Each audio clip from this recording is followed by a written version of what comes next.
बिस्मिल्लाहिर्रहमानिर्रहीम। पिटमैन जिसने ये सिस्टम बनाया था 1837 में ये सिस्टम इंट्रोड्यूस करवाया गया, सर इसहाक पिटमैन। इस सिस्टम का पुराना जो नाम था वो था फोनोग्राफी। फोनोग्राफी का मतलब था राइटिंग बाय साउंड्स। क्या मतलब फोनोग्राफी का मतलब? आवाज़ों के मुताबिक लिखना। जैसी आवाज़ आएगी आप लोगों ने वैसे ही लिखना है। जिसकी आवाज़ नहीं आएगी हम उसको नहीं लिखेंगे। फॉर एग्ज़ाम्पल एक लफ्ज़ है नॉक, एक लफ्ज़ है नी, इसमें के की आवाज़ नहीं आई, के साइलेंट है। तो जब हम इनको शॉर्ट हैंड में लिखेंगे तो इस के को नहीं लिखेंगे क्योंकि हमें इसकी आवाज़ नहीं आ रही। हमने कंसंट्रेट करना है साउंड्स पे, स्पेलिंग पे कंसंट्रेट नहीं करना, साउंड्स पे कंसंट्रेट करना है इस सब्जेक्ट में। फॉर एग्ज़ाम्पल एक लफ्ज़ है सेल, एक लफ्ज़ है सेल, एक लफ्ज़ है कट।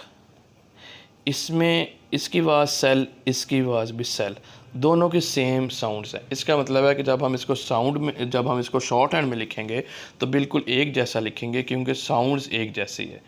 यहाँ पे भी सी है, यहाँ पे भी सी है, लेकिन बोलने में यहाँ कट है। इसका मतलब जब हम इसको शॉर्ट हैंड में लिखेंगे तो हम के मुताबिक लिखेंगे, हम लोग जो है वो सी के मुताबिक नहीं लिखेंगे क्योंकि शॉर्ट हैंड जो सब्जेक्ट है वो राइटिंग बाय साउंड्स है। ठीक है।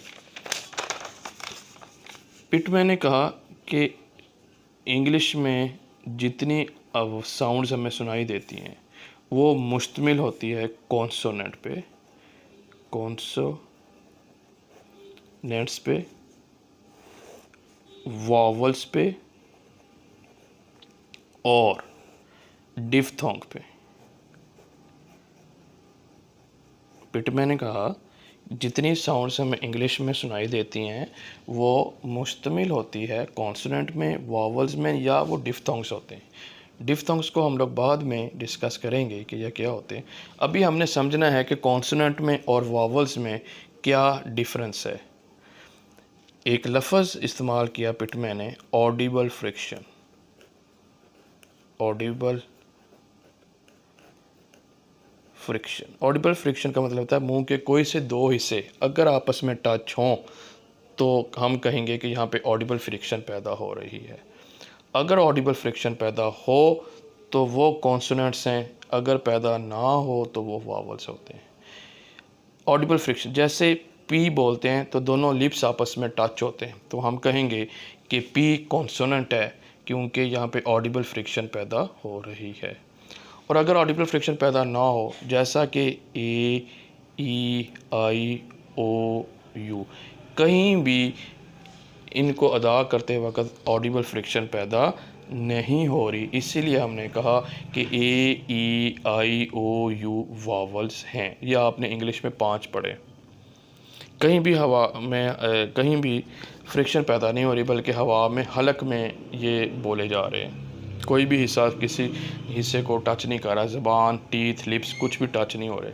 पिटमैन ने कहा कि शॉर्ट हैंड में 24 कॉन्सोनेंट्स हैं, 12 वावल्स हैं और 4 डिफ्थोंग्स हैं।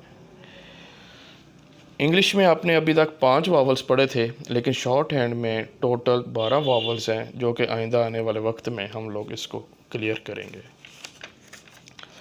पिटमैन ने कहा कि जितनी आवाज़ें हमें इंग्लिश में सुनाई देती हैं वो या तो लाइट साउंड होती है या हैवी साउंड होती है, हल्की आवाज़ या भारी आवाज़।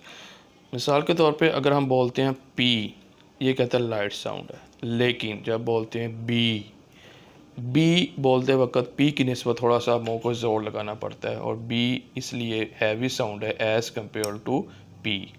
इसी तरह जब हम बोलते हैं टी, ये लाइट साउंड है, लेकिन जब हम बोलते हैं डी टी के मुकाबले में हैवी साउंड है। पिटमैन ने कहा कि साउंड्स दो किस्म की होती हैं, लाइट साउंड होती है और हैवी साउंड होती है। क्योंकि ये सब्जेक्ट राइटिंग बाय साउंड्स था, राइटिंग बाय साउंड्स के आवाज़ों के मुताबिक लिखना है। अब पिटमैन ने इन साउंड्स को लिखने के लिए कोई ना कोई सिंबल्स दे दिए कि जब भी पी की आवाज़ आए उसका कोई सिंबल दे दिया, जब भी कोई टी की आवाज़ आए उसका सिंबल दे दिया। इन सिंबल्स को जो कि साउंड को लिखने के लिए इस्तेमाल किया गया, उसने कहा कि ये स्ट्रोक्स होते हैं। स्ट्रोक्स होते हैं। स्ट्रोक्स भी दो किस्म के होते हैं, लाइट स्ट्रोक और हैवी स्ट्रोक। पिटमैन ने कहा कि इन साउंड्स को लिखने के लिए कुछ सिंबल दिए उसने, उन सिंबल्स को एक टेक्निकल नाम दिया उसने कि ये स्ट्रोक्स होते हैं। स्ट्रोक्स दो किस्म के हैं, लाइट स्ट्रोक और हैवी स्ट्रोक।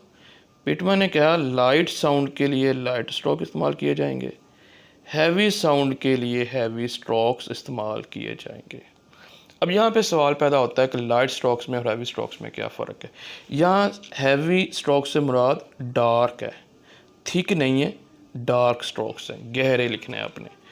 गहरे लिखने के लिए और हल्का लिखने के लिए लाइट से मुराद हल्का लिखेंगे। आपने एक पेंसिल इस्तेमाल करनी है, शॉर्ट हैंड की जो स्पेशल पेंसिल है येलो कलर की, ये इसीलिए इस्तेमाल की जाती है ताकि हम लोग इससे लाइट भी लिखा जाता है और हैवी भी, मतलब कि डार्क भी लिखा जाता है। जैसे अगर मैंने एक लाइट स्ट्रोक लिखना है तो पेंसिल को दबाना नहीं बल्कि नरम हाथ से लिखना है, लेकिन जब मैंने हैवी स्ट्रोक्स लिखने हैं तो पेंसिल को दबा के लिखना है।